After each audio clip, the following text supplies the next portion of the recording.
അസ്സലാമു അലൈക്കും വറഹ്മത്തുള്ളാഹി വബറകാതുഹു. നീ കരഞ്ഞിട്ടുണ്ടോ? ശബ്ദമില്ലാതെ, ആരോടും പറയാതെ, കണ്ണീർ തുണിയിൽ തുടച്ച് മുഖം സാധാരണ പോലെയാക്കി മനുഷ്യരുടെ മുന്നിൽ പോയി നിന്നിട്ടുണ്ടോ? ചിരിക്കുന്ന ആ മുഖത്തിനകത്ത് ഒരാൾ മാത്രം അറിയുന്ന ഒരു വേദന ഉണ്ടായിരുന്നില്ലേ? നീ കരഞ്ഞ ആ സമയത്ത് ഒരു ചോദ്യം നിന്റെ മനസ്സിലൂടെ കടന്നുപോയിട്ടുണ്ടാകാം. ഇത് അല്ലാഹു കണ്ടോ? നമ്മൾ കരയുമ്പോൾ പലർക്കും തോന്നും, അല്ലാഹു എന്നെ കേൾക്കുന്നില്ല, എൻ്റെ ദുആകൾക്ക് മറുപടിയില്ല, ഞാൻ ഒറ്റയ്ക്കാണ്. പക്ഷേ ഇന്ന് ഞാൻ നിന്നോട് പറയാൻ പോകുന്ന കാര്യം സാധാരണയല്ല. നീ കരഞ്ഞ ആ നിമിഷങ്ങളാണ് അല്ലാഹു നിന്നോട് ഏറ്റവും അടുത്തു നിന്ന നിമിഷങ്ങൾ. ഒരു നിമിഷം ആ രാത്രിയെ ഓർക്കൂ. മുറിയിൽ ലൈറ്റ് ഓഫ്, എല്ലാവരും ഉറക്കം, മൊബൈൽ പോലും കൈവിട്ട് നീ മാത്രം നിന്റെ ഹൃദയത്തോടൊപ്പം ഇരുന്ന നിമിഷം.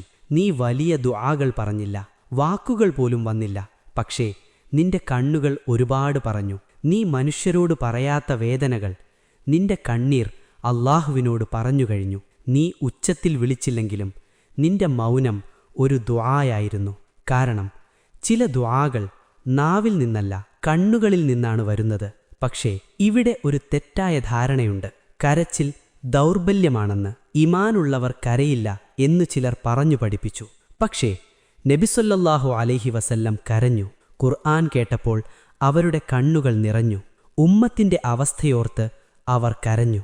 അപ്പോൾ കരച്ചിൽ ദൗർബല്യമാണോ? അല്ല, കരച്ചിൽ ജീവിച്ചിരിക്കുന്ന ഹൃദയത്തിന്റെ അടയാളമാണ്. നീ കരയുന്നതുകൊണ്ട് അല്ലാഹു നിന്നെ ചെറുതാക്കുന്നില്ല. നീ കരയുന്നതുകൊണ്ട് അവൻ നിന്നെ വിട്ടുപോകുന്നില്ല. സത്യം ഇതാണ്, നീ കരയുമ്പോൾ അല്ലാഹു നിന്നോട് അടുത്തു വരികയാണ്. നിനക്ക് തോന്നിയിട്ടുണ്ടോ, ഞാൻ ഇത്രയും ദുആ ചെയ്തു, ഇതുവരെ ഒന്നും മാറിയില്ല എന്ന്? പക്ഷേ നീ കാണുന്നില്ലാത്ത ഒരു മാറ്റം അവൻ ആരംഭിച്ചു കഴിഞ്ഞിരിക്കുന്നു. അത് പുറത്തല്ല, നിന്റെ ഉള്ളിലാണ്. നീ വിനയിയാകുന്നു, നീ ശക്തനാകുന്നു, നീ അവനെ കൂടുതൽ തിരിച്ചറിയുന്നു. ഇന്ന് ഈ വീഡിയോ കാണുന്ന നീ കരഞ്ഞിട്ടുണ്ടെങ്കിൽ നീ ഒറ്റയ്ക്കല്ല, നീ തകർന്നിട്ടില്ല. നീ അല്ലാഹിന്റെ കരുണയിലേക്ക് കൂടുതൽ അടുത്തിരിക്കുന്നു. ഒരിക്കൽ മരുഭൂമിയുടെ അരികിലെ ഒരു ചെറു ഗ്രാമത്തിൽ ഒരു വലിയ സൂഫി ഗുരു ജീവിച്ചിരുന്നു. അവരുടെ വീട്ടിലേക്ക് ദിവസവും ആളുകൾ വരുമായിരുന്നു, ആശങ്കയോടെ, ദുഃഖത്തോടെ, ചോദ്യങ്ങളോടെ. ഒരു ദിവസം ഒരു യുവാവ് വന്നു. അവന്റെ കണ്ണുകൾ ചുവന്നിരുന്നു, മുഖത്ത് ഉറക്കമില്ലായ്മ, ഹൃദയം ഭാരമേറിയത്. അവൻ ഗുരുവിന്റെ മുന്നിലിരുന്നു, ഒന്നും പറഞ്ഞില്ല, നിശ്ശബ്ദം. അല്പനേരം കഴിഞ്ഞപ്പോൾ അവന്റെ കണ്ണുകളിൽ നിന്ന് കണ്ണീരൊഴുകാൻ തുടങ്ങി.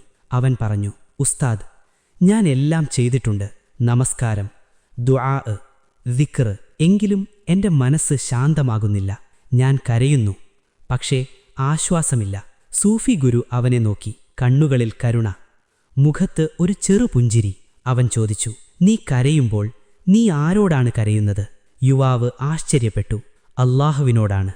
ഗുരു പതുക്കെ പറഞ്ഞു, അപ്പോൾ നീ കരച്ചിൽ നിർത്താൻ ശ്രമിക്കുന്നതെന്തിന്? യുവാവ് മിണ്ടാതായി. ഗുരു നിലത്തുനിന്ന് ഒരു പൊട്ടിയ മൺപാത്രമെടുത്തു. അതിൽ വെള്ളമൊഴിച്ചു. വെള്ളം ഒഴുകിപ്പോയി. ഗുരു പറഞ്ഞു, ഇതാണ് ഹൃദയം, പൊട്ടിയില്ലെങ്കിൽ കരുണ ഒഴുകാൽ.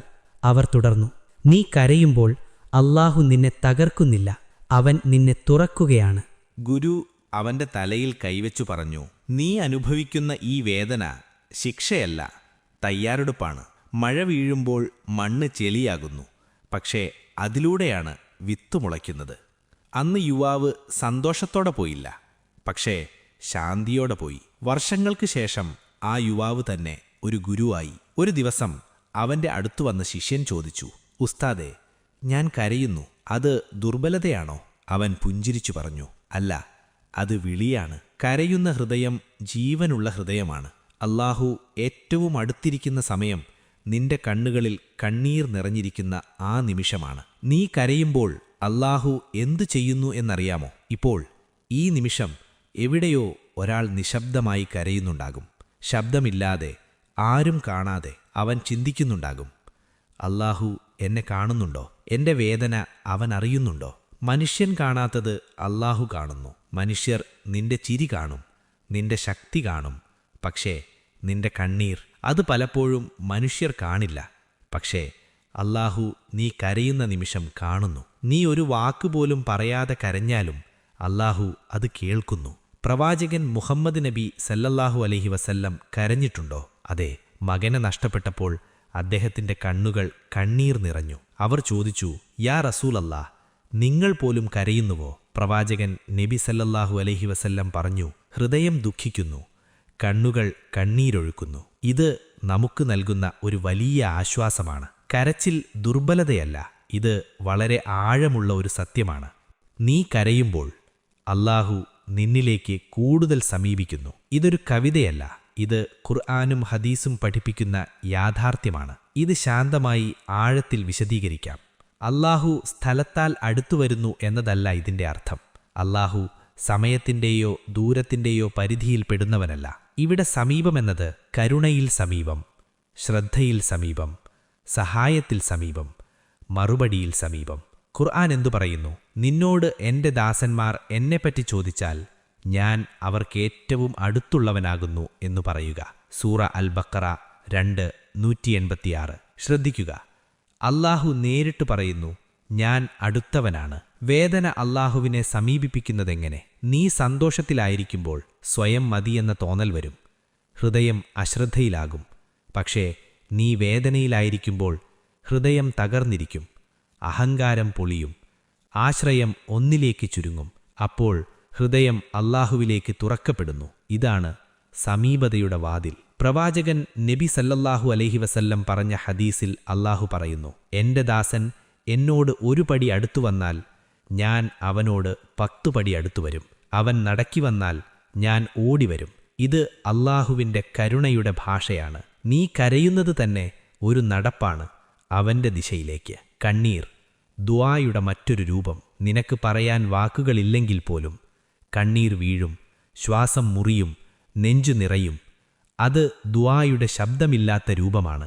അല്ലാഹു ഭാഷയറിയുന്നു, ശബ്ദമില്ലാത്തതും കേൾക്കുന്നു, ഹൃദയത്തിന്റെ നാദം പോലും ഗ്രഹിക്കുന്നു. അതിനാലാണ് നീ കരയുമ്പോൾ അവൻ കൂടുതൽ സമീപമാകുന്നത്. ഒരു സൂഫി പറഞ്ഞു, ഹൃദയം പിളരുമ്പോഴാണ് അല്ലാഹുവിന്റെ പ്രകാശം അകത്തേക്ക് പ്രവേശിക്കുന്നത്. നീ കരയുമ്പോൾ ഹൃദയം പൊട്ടുന്നു. പൊട്ടിയ ഹൃദയം അല്ലാഹുവിന് ഏറ്റവും പ്രിയപ്പെട്ടത്. അല്ലാഹുവിനെ സമീപിച്ചാൽ ശാന്തി വരും, പ്രതീക്ഷ മുളയ്ക്കും. വേദന മുഴുവനായി പോകില്ലെങ്കിലും വേദന കൈകാര്യം ചെയ്യാൻ ശക്തി ലഭിക്കും. ഇതാണ് യഥാർത്ഥ സമീപത. നിന്റെ പാപങ്ങൾ മാഞ്ഞുകൊണ്ടിരിക്കുന്നു. ഇസ്ലാമിൽ പാപം മാഞ്ഞുപോകുന്നത് വേദനയിലൂടെയല്ല, അല്ലാഹുവിലേക്കുള്ള മടങ്ങലിലൂടെയാണ്. നീ കരയുമ്പോൾ പലപ്പോഴും സംഭവിക്കുന്നത് ഹൃദയം തകർന്നിരിക്കും, അഹങ്കാരമില്ലാതാകും, ഞാൻ മതിയല്ല എന്ന ബോധം വരും, അല്ലാഹുവിലേക്ക് ആശ്രയം ചുരുങ്ങും. ഈ അവസ്ഥയാണ് തൗബയുടെ അടിസ്ഥാനം. ഖുർആൻ എന്തു പറയുന്നു? അല്ലാഹു തൗബ ചെയ്യുന്നവരെ സ്നേഹിക്കുന്നു. സൂറത്തുൽ ബഖറ 2-ാം 222. ശ്രദ്ധിക്കുക, അല്ലാഹു പാപമില്ലാത്തവരെയല്ല, മടങ്ങിവരുന്നവരെയാണ് സ്നേഹിക്കുന്നത്. കണ്ണീർ തൗബയുടെ അടയാളം. പ്രവാചകൻ നബി സല്ലല്ലാഹു അലൈഹി വസല്ലം പറഞ്ഞു, അല്ലാഹുവിന്റെ ഭയത്തിൽ കണ്ണീർ വീണാൽ ആ കണ്ണ് നരകം സ്പർശിക്കുകയില്ല.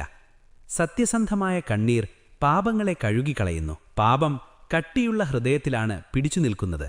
ഹൃദയം തകർന്നാൽ പാപത്തിന് പിടിക്കാനുള്ള ഇടമില്ല. നീ കരയുമ്പോൾ ഹൃദയം മൃദുവാകുന്നു. മൃദുവായ ഹൃദയത്തിൽ പാപം നിലനിൽക്കാൻ ബുദ്ധിമുട്ടാണ്. ഹദീസ് ഖുദ്സി, അല്ലാഹുവിന്റെ വാഗ്ദാനം. അല്ലാഹു പറയുന്നു, ആദമിന്റെ മകനെ, നീ എനിക്കരികിൽ മടങ്ങിവരുന്നുവോളം ഞാൻ നിന്നെ ക്ഷമിച്ചുകൊണ്ടിരിക്കും. പ്രവാചകൻ നബി സല്ലല്ലാഹു അലൈഹി വസല്ലം പറഞ്ഞു, ഒരു വിശ്വാസിയെയും ദുഃഖമോ രോഗമോ വേദനയോ സ്പർശിച്ചാൽ അതിലൂടെ അവന്റെ പാപങ്ങൾ മാഞ്ഞു പോകുന്നു. നിന്റെ ദുആ വാക്കുകളില്ലാതെയും എത്തുന്നു. അല്ലാഹുവിന്റെ അറിവിന്റെയും കരുണയുടെയും സത്യമാണിത്. ഇത് ഹൃദയത്തോട് സംസാരിക്കുന്ന രീതിയിൽ വിശദീകരിക്കാം.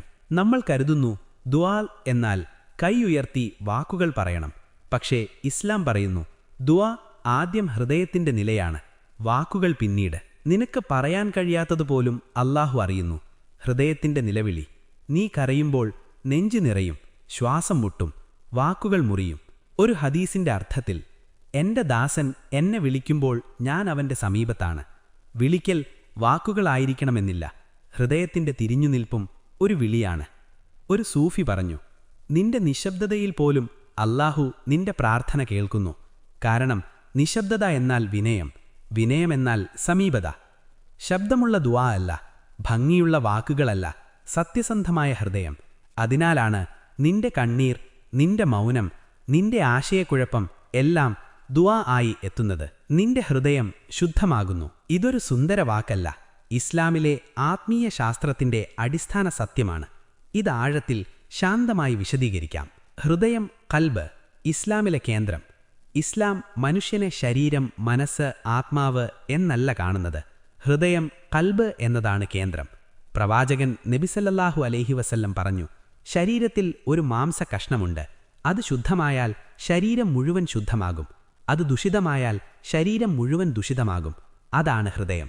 ഹൃദയം മലിനമാകുന്നത് പാപം കൊണ്ട് മാത്രമല്ല, ഇവയും കാരണങ്ങളാണ്: അഹങ്കാരം, അസൂയ, ക്ഷമയില്ലായ്മ, അമിത ചിന്ത, നിരാശ, അല്ലാഹുവിൽ നിന്നകലം. ഇവയെല്ലാം ഹൃദയത്തിൽ ഭാരം കൂട്ടുന്നു. വേദന ഹൃദയത്തിന്റെ ശുദ്ധീകരണമാണ്. നീ അനുഭവിക്കുന്ന വേദന ശിക്ഷയല്ല എല്ലായ്പ്പോഴും. പലപ്പോഴും അത് ശുദ്ധീകരണ പ്രക്രിയയാണ്. ഒരു സൂഫി പറഞ്ഞു, അല്ലാഹു ഒരാളെ ശുദ്ധമാക്കണമെങ്കിൽ ആദ്യം അവന്റെ ഹൃദയം തകർക്കും. കാരണം കട്ടിയുള്ള ഹൃദയം ശുദ്ധമാക്കാൻ പറ്റില്ല. പൊട്ടിയ ഹൃദയം തുറന്നതാണ്. ഖുർആൻ പറയുന്നു, അവൻ ഹൃദയങ്ങളുടെ ഉള്ളിലുള്ളതേയും അറിയുന്നവനാണ്. അല്ലാഹു നിന്നെ ഉപേക്ഷിച്ചിട്ടില്ല, അവൻ നിന്നെ തയ്യാറാക്കുകയാണ്. ഇതൊരുപാട് ശക്തമായ ആത്മീയ ആശ്വാസമുള്ള വാക്യമാണ്. നാം പലപ്പോഴും ചിന്തിക്കുന്നു, എന്തു നടക്കുന്നു? അല്ലാഹു എവിടെയാണ്? എനിക്ക് സഹായം കിട്ടുന്നില്ല, എല്ലാം നഷ്ടമായോ? ഇവിടെ പറയുന്നത്, നീ ഒറ്റപ്പെട്ടവനല്ല, അല്ലാഹു നിന്നെ ഉപേക്ഷിച്ചിട്ടില്ല. പാഠം: മാറ്റത്തിനായി തയ്യാറാക്കൽ. അല്ലാഹു ചിലപ്പോൾ നമുക്ക് വേദന അനുഭവിപ്പിക്കുന്നു. ഹൃദയം ശക്തിപ്പെടട്ടെ, മനസ്സ് മെച്ചപ്പെടട്ടെ, വിശ്വാസം മുറിപ്പെടട്ടെ. അവൻ നിന്നെ മാറ്റുന്ന, ശുദ്ധമാക്കുന്ന, ശക്തിപ്പെടുത്തുന്ന പ്രവർത്തനത്തിലാണ്. നേരിട്ട് ഫലം കാണാൻ സാധിക്കില്ല, പക്ഷേ ഹൃദയത്തിലെ വളർച്ച അതുകൊണ്ട് തന്നെയാണ്. യാ അല്ലാ, ഞങ്ങളുടെ ഹൃദയം ശുദ്ധമാക്കൂ, ഞങ്ങളുടെ ദുഃഖം ആശ്വസിപ്പിക്കൂ, ഞങ്ങളെ കരുണയും ശാന്തിയും നൽകി അനുഗ്രഹിക്കൂ. അസ്സലാമു അലൈക്കും വറഹ്മത്തുള്ളാഹി വബറകാതുഹു.